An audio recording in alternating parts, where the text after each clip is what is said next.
Good morning, mountain bikers. I'm Chris Wessels, and you are watching MTB Trail Review.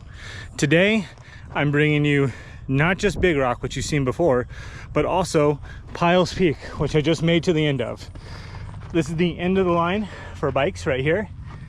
I've done this trail a couple times now, and it's super fun. I can't wait to tell you all about it. There's the Peak of Cowles right up there, just to get an idea of where we came from and where we're about to go to. Enjoy. Let me start by saying this is my favorite e-bike ride in the county. There's not a better place to have an e-bike. So to access Pyles Peak, you go past the very top of Cowles Mountain when you're on the fire road coming up from Big Rock. Then you'll see the trail access on your left. Also, this is a very hiker heavy area, so I've got my bell on. So I detached the audio and deleted it so you don't have to listen to my bell ringing the entire time. I know it takes away the trail noises, but at least you don't have to listen to the bell. Also, quick note, I thought I had my camera on when I was going down Big Rock and I forgot to turn it on. So that part of the video is not here, but I've done other videos on Big Rock. If you'd like to see one of those, I will link that in the description so you can see what the entire ride looks like.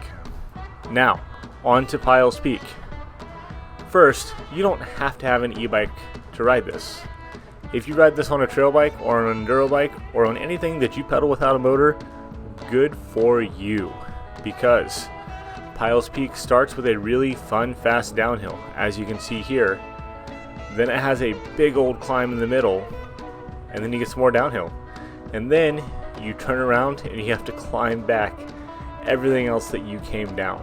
So once you get to the top of Cowles Mountain, if you decide to drop into Pyles Peak, you're not done climbing. You still have a lot of climbing left, and you're going to earn these downhills.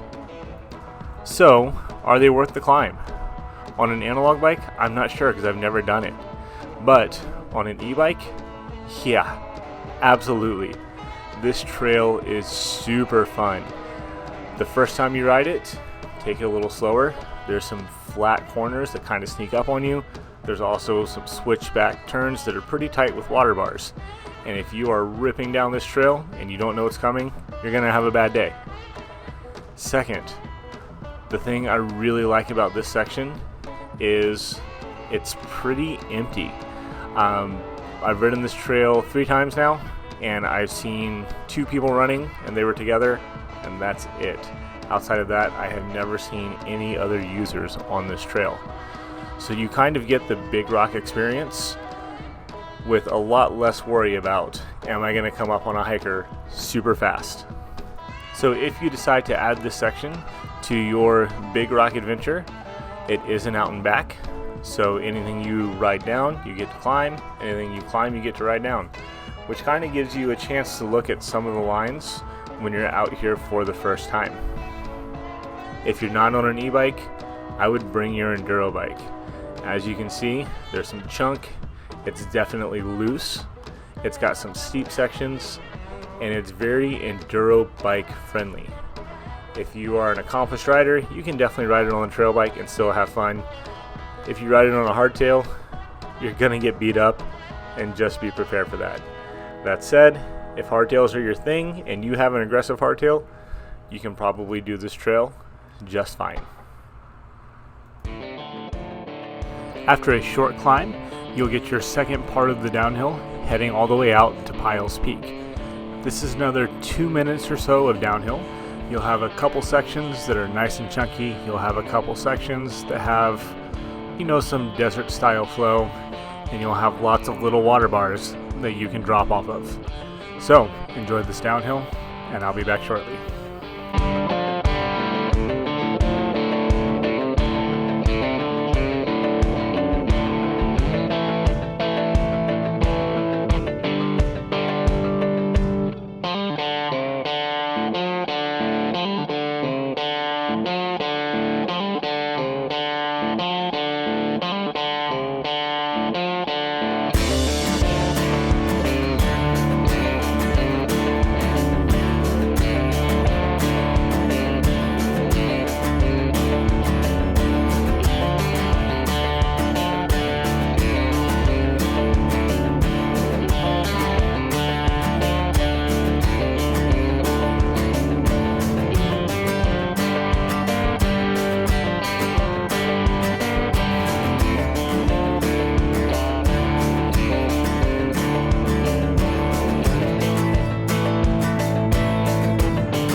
As you come to the end of this downhill, you'll see a right-hand turn that will take you up to the actual peak for Pyles Peak.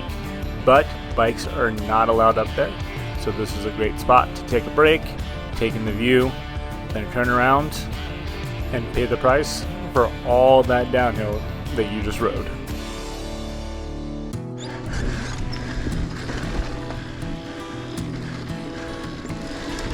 As I mentioned earlier in the video, this ride is an out and back, and if you go out to Pyles Peak, you're going to get a little bit of downhill both ways, though going there you get a lot more. So this is the downhill that you can expect on the way back.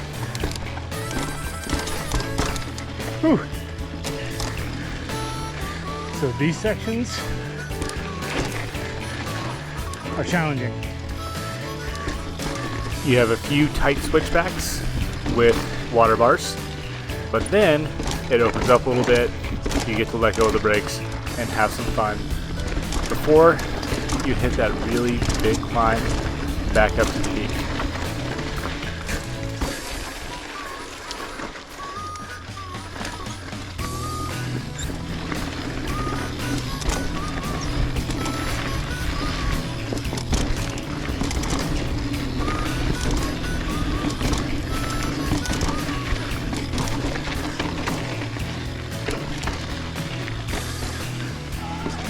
If you have any questions about this ride, let me know in the comments and I will do my best to answer.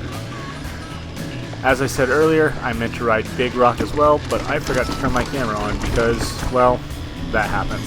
So I will link a Big Rock video in the description if you would like to check out the lower part of this trail and then see how you can connect it all. Thanks for hitting the trails with me today, and I'll see you on the next one.